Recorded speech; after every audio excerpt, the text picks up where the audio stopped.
Mais 52 denunciados por participação nas manifestações de 8 de janeiro foram soltos por ordem de Alexandre de Moraes.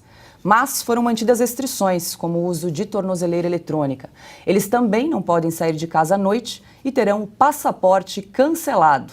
Segundo Moraes, essas pessoas não financiaram e não foram as executoras principais dos atos. Segre, só para a gente lembrar aqui para a nossa audiência, na segunda-feira nós comentamos aqui no programa Oeste Sem Filtro, 173 pessoas já foram liberadas nas mesmas condições, ou seja, com restrições, com limitações, e 751 continuam então presas em regime fechado em Brasília. Sim, e aí volta de novo a questão de como são determinadas essas situações judiciais. Porque lembrando, como é uma determinação do Superior Tribunal Federal, Supremo Tribunal Federal, não tem nenhuma apelação habeas corpus, porque não tem nenhuma instância acima. E vou trazer apenas um comentário que ontem mesmo Augusto indicou, respeito dos valores de multas e tal. Observe que agora, para essa questão do MST, foram R$5.000 que ninguém pagará porque não tem CNPJ. Mas como é determinado essas situações ante eventuais não cumprimentos de algumas decisões judiciais, quem faz o valor, quem determina o valor e como é cobrado. Então, espero que seja mais rápida a determinação para que aqueles que são inocentes possam voltar à sua vida normal, se é que podem, e para aqueles que têm a responsabilidade penal, que cumpram com ela como deve ser. Silvio, segundo aí o ministro Alexandre de Moraes, abre aspas, né, essas pessoas que foram soltas, essas 52 manifestantes, não financiaram e não foram as executoras principais dos atos. Então elas estavam presas por quê? Bela pergunta. Aliás, essa é a grande pergunta. Estavam lá por quê? Por que estão presos?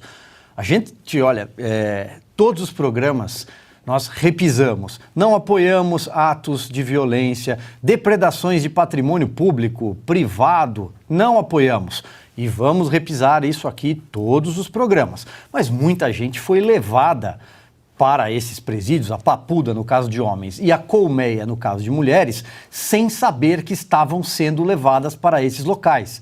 Estavam em frente de quartéis, se manifestando, até aquela data era permitido a livre manifestação do Brasil, né, resguardada pela Constituição. Você poderia dizer fora Lula, como se disse já no Brasil, fora Temer, fora Bolsonaro, fora Dilma, fora Collor. Até aquela data era permitida a livre manifestação. Eles estavam ali em frente aos quartéis e foram levados, foram colocados em ônibus. Depois tiveram de assinar um termo com mais de uma dezena de crimes, entre eles o tal do terrorismo, nesses moldes aí, dessa lei de obsoleta até 2016, feita na correria por conta da Olimpíada, por pressão internacional, mas que é frouxa, foram levados e permanecem lá. Então já era hora de serem soltos, mas tem muito mais gente lá, inclusive sofrendo danos psicológicos, vão precisar de apoio psiquiátrico no futuro, com certeza.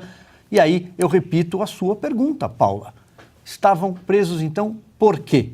E recomendo mais uma vez a leitura de uma reportagem recente de capa aqui da Revista Oeste, do Augusto Nunes e do Christian Costa, Os 900 Esquecidos. E aí, Augusto, mais 52 manifestantes então liberados hoje por ordem do ministro Alexandre de Moraes, mas com restrições, por exemplo, o uso de tornozeleira eletrônica. Na verdade, foi uma mudança de regime, né? Saíram do regime fechado para o regime domiciliar. Não existe a liberdade relativa, né? Liberdade é um substantivo que dispensa a escolta, não precisa vir com nenhum outro adjetivo. Não. Liberdade é liberdade, não está livre quem, apesar de inocentado aí com palavras, porque não financiaram nem participaram da execução dos ataques. Portanto, nada fizeram de ilegal. E, no entanto, tem de usar tornozeleira eletrônica, que é particularmente humilhante, porque eles são moradores de cidades onde as pessoas se conhecem.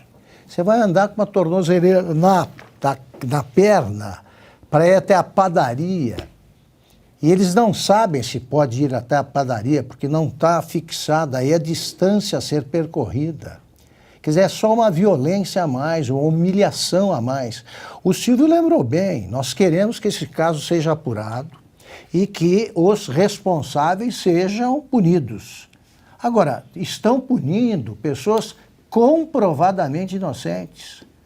Nós estamos, na próxima edição, que sai amanhã, da Revista Oeste, nós estamos mostrando pessoas que chegaram a Brasília depois do dia 8 e que continuam presas. Culpadas do quê são essas pessoas? Agora, mais de 700 prisões ilegais, isso nunca aconteceu. Todos os punidos pelo AI-5, Ato Institucional número 5, que instituiu, né, mesmo a ditadura para valer no Brasil, eles não passam de 3 mil os punidos, desculpem, durante o período mais duro do regime militar, incluindo tudo. Agora, as entidades que defendem direitos humanos, que defendiam pessoas que confessadamente haviam praticado atentados terroristas, esquecem pessoas que nada fizeram e vivem em condições lastimáveis. A água é fria, não há chuveiro para todos, um chuveiro para 100 e tantas mulheres, né? No caso da Colmeia, o nome do presídio feminino. Na Papuda, os caras têm de satisfazer as necessidades fisiológicas aí na frente dos outros, os vasos são poucos e tudo isso aí é resumido pelo ministro Alexandre de Moraes com aquela frase, foi resumido: não pensem que cadeia é colônia de férias. Também não pode ser o purgatório de uma ditadura oficiosa. Exato, Ana, como bem lembrou Augusto, liberdade não pode ser relativa, né? Eu até peguei aqui a nossa pauta para ler de novo. O segundo Alexandre de Moraes, essas pessoas não financiaram e não foram as executoras principais dos atos. É isso. E mesmo assim, elas estão com tornozeleiras eletrônicas, elas estão sem passaporte, elas estão com a liberdade totalmente restrita, né? Como Augusto muito bem disse, elas não sabem se elas podem ir na padaria, por exemplo. Então, o questionamento é onde está a turma dos direitos humanos, né? Onde está a turma que fala do desencarceramento das pessoas inocentes que estão presas, da injustiça cometida no Brasil, assim como a imprensa do Despiora e as agências de checagem, essa turma também com silêncio.